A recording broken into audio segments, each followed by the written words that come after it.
Bom, falávamos então da extinção, da alienação, da locação pela alienação do imóvel. Todo adquirente pode optar por não prosseguir com a locação celebrada pelo alienante, denunciando no prazo de 90 dias o contrato de locação, expedindo uma notificação ao locatário, explicando que não tem mais interesse em prosseguir na locação e concedendo mais 90 dias para que o locatário desocupe e lhe devolva o bem. Passados esses 90 dias da notificação para desocupação, se porventura o locatário continua no imóvel, temos a possibilidade do adquirente propor uma ação de despejo com base nessa faculdade que ele tem de resilir unilateralmente a locação. Tá? Recomendo que vocês deem uma lida no artigo 8º da lei. Bom, prosseguindo.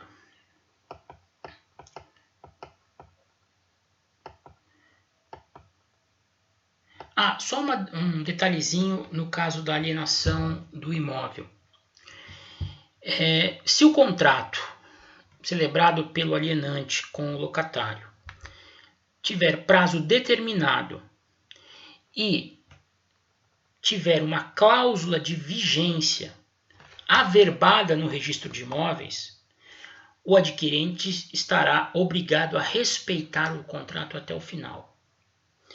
Então, se o locatário e o locador originais tiverem celebrado um contrato por tempo determinado e esse contrato contiver uma cláusula de vigência obrigando terceiro, eventualmente adquirente, a respeitá-lo até o seu termo final, mesmo havendo a venda no curso da locação, e esse contrato, essa cláusula de vigência estiver averbada no registro imobiliário, ou seja, puder ser acessada por qualquer interessado na aquisição do bem,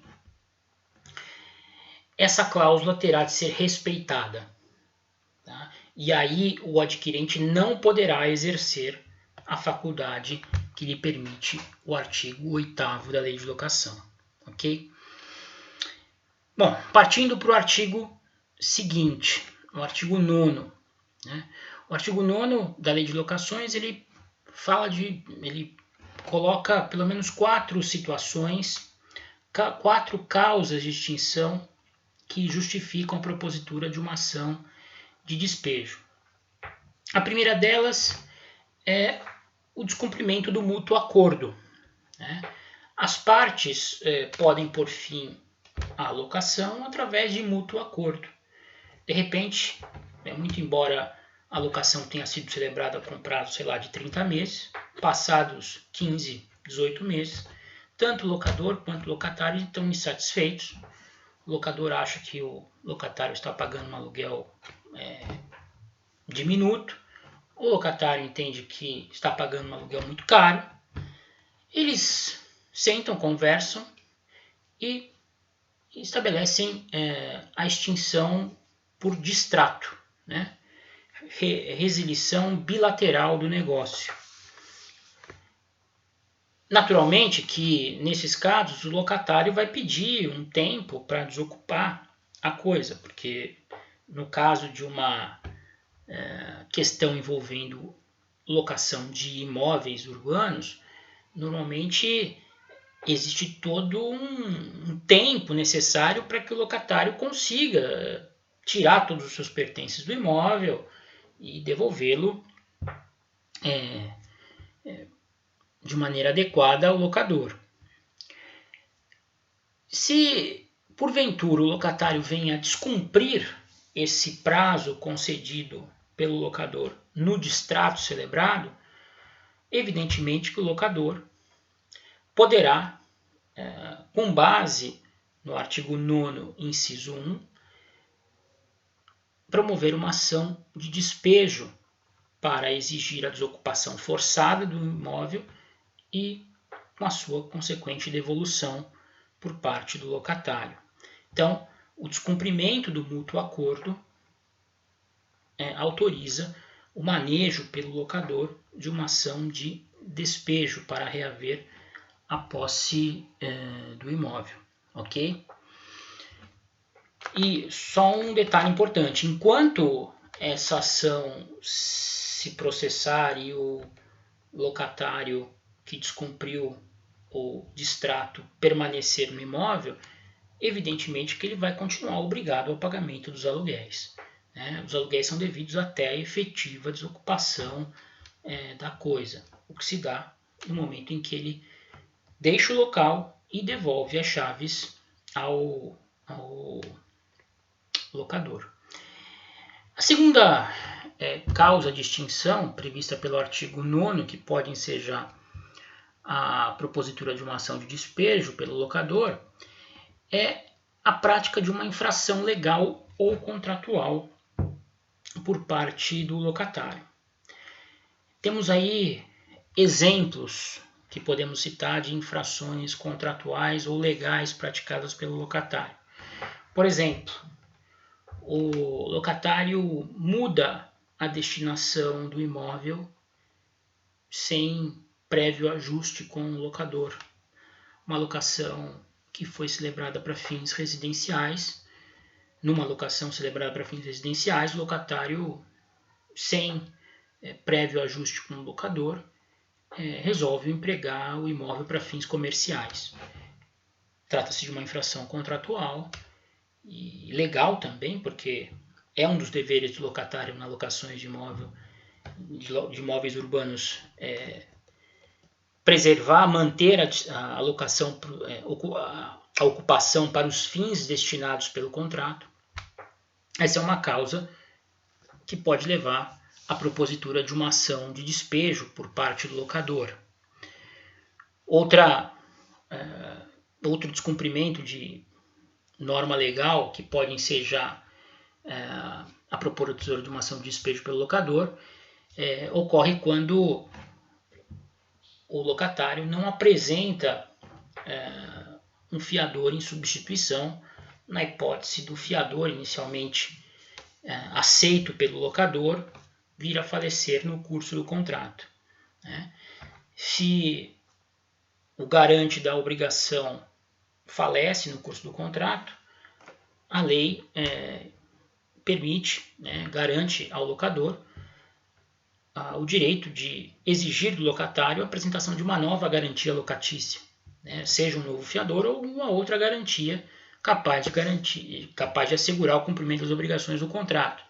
Se ele não apresenta essa garantia ou esse novo fiador dentro do prazo estipulado pela legislação, artigo 40 da Lei de Locações, é possível a propositura de uma ação de despejo com base no descumprimento dessa infração legal.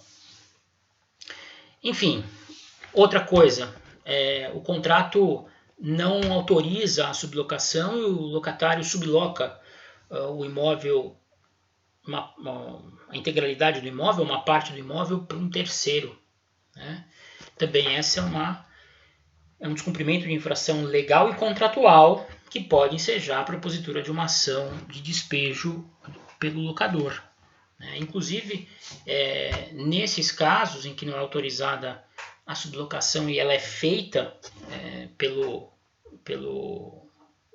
locatário à revelia do locador, existe a possibilidade, inclusive, de uma ordem de despejo liminar, com base no que dispõe o artigo 59, parágrafo 1º da Lei de Locações. Estou procurando ele aqui para... conceder-se-á liminar para desocupação em 15 dias, independentemente da audiência da parte contrária e desde que prestada a caução no valor equivalente a 3 meses de aluguel, nas ações que tiverem por fundamento exclusivo a permanência do sublocatário no imóvel extinta a locação celebrada com o locatário. Então, vamos imaginar, não é permitida a sublocação, o locatário subloca, o locador toma conhecimento. o locador promove uma ação de despejo fundada no descumprimento de obrigação legal e contratual. O juiz decreta, o juiz reconhece que de fato houve a sublocação e que isso acarretou uma infração a dever contratual e legal. Quem está ocupando o imóvel é o sublocatário. O sublocatário pode ser despejado liminarmente, mesmo sem ouvir o locatário, que é obrigatoriamente réu da ação. O juiz, percebendo que a situação realmente existe, a sublocação vedada, e mediante o depósito de 3 meses de aluguel a título de caução, o juiz pode conceder a desocupação liminar, ou seja, pode possibilitar que o locador recupere já no início do processo o imóvel objeto da locação. A gente vai falar um pouquinho mais da liminar nas ações de despejo na próxima aula, tá bom? Aí eu dou os detalhes. Bem, seguindo aí no artigo 9º, outra causa, essa mais comum, de extinção da locação e que acaba fundamentando a maior parte das ações de despejo que tramitam na justiça. Falta de pagamento do aluguel e demais encargos da locação. A falta de pagamento dos aluguéis e demais encargos da locação é a causa mais comum de despejo no Brasil. Bem, quais são as peculiaridades da ação de despejo que tem por fundamento a falta de pagamento de aluguéis ou outros encargos da locação? A chamada possibilidade de emenda da mora pelo locatário. O locatário pode evitar o despejo nas ações fundadas na falta de pagamento de aluguéis ou encargos da locação, depositando nos 15 dias subsequentes à sua citação o valor total do débito, compreendendo principal, correção monetária, juros, eventual multa contratual e honorários advocatícios que estejam previstos no contrato.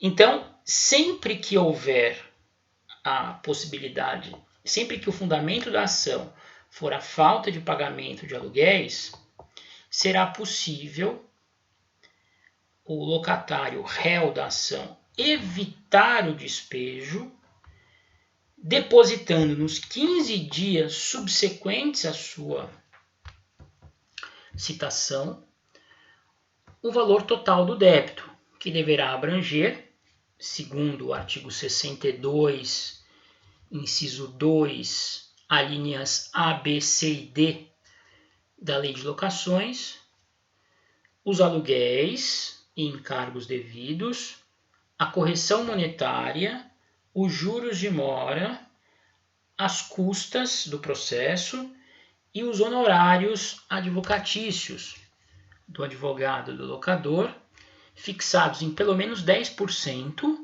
do montante devido, se do contrato não constar um outro percentual. De repente o contrato fala em 20%. E aí vai valer o que está no contrato.